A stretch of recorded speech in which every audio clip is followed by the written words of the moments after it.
Jesus é Deus? Ele pertence à Santíssima Trindade? Jesus de Nazaré é o Filho, a segunda pessoa divina, a qual nos referimos quando rezamos, em nome do Pai, do Filho e do Espírito Santo. Mateus 28:19. Ou Jesus era um vigarista quando se apresentou como o Senhor do sábado e deixou que fosse abordado com o título divino de Senhor, ou ele era realmente Deus. Provocou escândalo quando perdoou os pecados, isto era, aos olhos dos seus coevos, um crime capital. Mediante milagres e sinais, mais especialmente através da ressurreição, os discípulos reconheceram quem era Jesus e adoraram-no como o Senhor. Esta é a fé da Igreja. Pode Deus fazer tudo? Ele é onipotente? Para Deus nada é impossível. Lucas 1:37. Ele é todo-poderoso. Quem na sua necessidade chama por Deus acredita na sua onipotência. Deus criou o mundo do nada. Ele é o Senhor da história. Ele conduz todas as coisas e pode tudo. É um mistério como ele exerce livremente a sua onipotência. Não raramente se pergunta, então, onde está Deus? Ele diz-nos através do profeta Isaías: os meus pensamentos não são os vossos, nem os vossos caminhos são os meus. Isaías 55:8. A onipotência de Deus revela-se frequentemente quando as pessoas não esperam mais nada dela. A impotência da Sexta-feira Santa foi o pressuposto para a ressurreição. A ciência natural torna o Criador desnecessário? Não. A frase Deus criou o mundo não é um axioma rebuscado na ciência natural. Trata-se de uma afirmação teológica, theos, Deus, logos, sentido. Isto é, uma asserção de caráter divino acerca do sentido e da origem das coisas. A narrativa da criação não é um modelo explicativo científico natural do início do mundo. Deus criou o mundo é uma declaração teológica na qual se refere à relação do mundo com Deus. Deus quis o mundo, ele acompanha-o e aperfeiçoa. Ser criado é uma qualidade inerente às coisas e uma verdade alimentar sobre elas. Pode alguém aceitar a evolução e simultaneamente crer no Criador? Sim, a fé está aberta aos conhecimentos e às hipóteses das ciências naturais. A teologia não tem competência científico-natural, nem a ciência natural tem a competência teológica. A ciência natural não pode excluir dogmaticamente que na criação haja processos orientados para um fim. Por seu turno, a fé não pode definir como eles se concretizam no curso do desenvolvimento da natureza. Um cristão pode aceitar a teoria da evolução como um modelo explicativo eficaz, desde que não caia no erro de evolucionismo, que vê no ser humano um produto casual de processos biológicos. A evolução pressupõe a existência de algo que se desenvolva. Nada é dito sobre o onde deste algo. De igual modo, a biologia não pode responder a perguntas acerca do ser, da essência, da dignidade, da missão, do sentido e do porquê do mundo e do ser humano, tal como o evolucionismo, num extremo, também o criacionismo, no outro, é uma ultrapassagem de limites. Os criacionistas tomam ingenuamente à letra os dados bíblicos, como a idade da Terra e os 6 dias de criação. O mundo é porventura o produto do acaso? Não, a causa do mundo é Deus, não o acaso. Ele não é um produto de fatores sem sentido, tanto no que concerne a sua origem, como no que diz respeito à sua ordem interna e ao seu fim. Os cristãos acreditam que pode ler o manuscrito de Deus na sua criação. João Paulo II, em 85, confrontou os cientistas que falam da totalidade do mundo como um processo casual, sem sentido e sem fim. Perante este universo em que estão patentes uma tão complexa organização de seus elementos e uma tão maravilhosa orientação final na sua existência, falar de acaso seria o mesmo que abdicar de procurar a explicação do mundo tal como se nos apresenta. De fato, isto seria o mesmo que aceitar efeitos sem causa. Tal significaria a renúncia do entendimento humano, que assim rejeitaria o pensamento e a procura de uma solução para os problemas. Quem criou o mundo?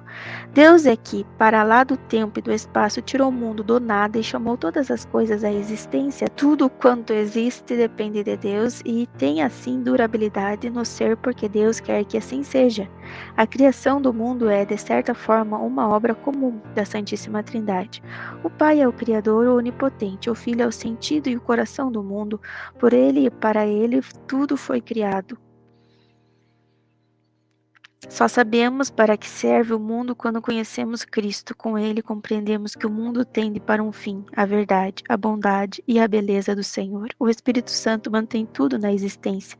Ele é que dá a vida. João 6:63.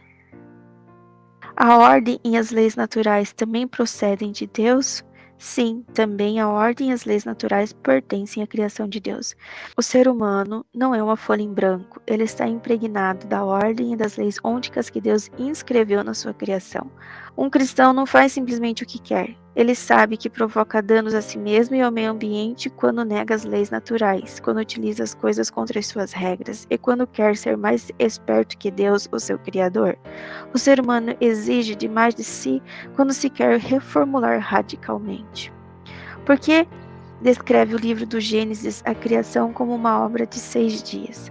Na metáfora da semana do trabalho, coroada por um dia de descanso, em Gênesis 1, do 1 ao 2 e 3, exprime-se quão boa, bela e sabiamente ordenada é a criação. No simbolismo da semana de trabalho, pode deduzir-se relevantes postulados. Nada há que não tivesse sido chamado à existência pelo Criador, é o primeiro. Segundo, tudo quanto existe é à sua maneira bom. Terceiro, mesmo aquilo que se tornou mal tem uma essência boa. Quarto, os seres e as coisas criadas estão mutuamente relacionados e orientados. 5. A criação reflete na sua ordem e harmonia a extraordinária bondade e beleza de Deus. 6. Na criação existe uma hierarquia. O ser humano está sobre os animais sobre as plantas e as plantas sobre a matéria não vivificada. 7. A criação caminha para o grande festim que Cristo recolherá o mundo em sua casa, tornando-se Deus tudo em todos. 1 Coríntios 15:28. Complementos. Vós chamais-me mestre e senhor e dizeis bem porque eu sou. E em nenhum outro há salvação, pois não existe debaixo do céu outro homem dado à humanidade pelo qual possamos ser salvos. Porque eu sei que o Senhor é grande, o nosso Senhor é maior que todos os deuses. O Senhor fez tudo o que Ele quer nos céus e na terra, nos mares e em todos os abismos. Salmo 135. Pai, tudo te é possível. Oração de Jesus no Getsemane. Vós amais tudo que existe e não odiais nada do que fizestes, porque se odiasseis alguma coisa, não a teríeis criado. Sabedoria 11:24. A evolução, do latim evolutio, ação de desenrolar, desenvolvimento, trata da alteração formal dos organismos ocorrida durante milhões de anos. Numa perspectiva cristã, a evolução corresponde à criação contínua de Deus, realizada através de processos naturais. O criacionismo, do latim creatio, criação, a concepção de que o próprio Deus, segundo o esquema do livro de Gênesis, criou a Terra por ação direta e de uma só vez. Nenhum cientista dispõe de um só argumento com que possa contradizer uma tal hipótese de um Criador. A inaudita precisão dos fenômenos do Big Bang terá acontecido por acaso? Mas que ideia absurda! Walter Thierry, físico austríaco. Quem poderia não ser conduzido pela observação e pela meditante intimidade com a magnífica ordem do edifício cósmico orientado pela sabedoria divina para a admiração do arquiteto que tudo opera? Nicolau Copérnico, investigador de ciência natural e astrônomo. Pois fizeste todas as coisas e pela vossa vontade existem e foram criadas. Apocalipse 4:11. As árvores e os astros ensinar-te-ão o que nunca poderás aprender dos mestres. São Bernardo de Claraval, segundo o fundador da ordem de Cister. Gênesis, do grego Gênesis, geração, origem. O primeiro livro da Bíblia que descreve, entre outros, a criação do mundo e do ser humano. Conta a história da geração e da origem de tudo. Não creiais que Deus nos proíbe totalmente de amar o mundo. Não, devemos amá-lo, porque tudo aquilo a que ele deu existência é digno de nosso amor. Santa Catarina de Sena, mística e doutora da Igreja.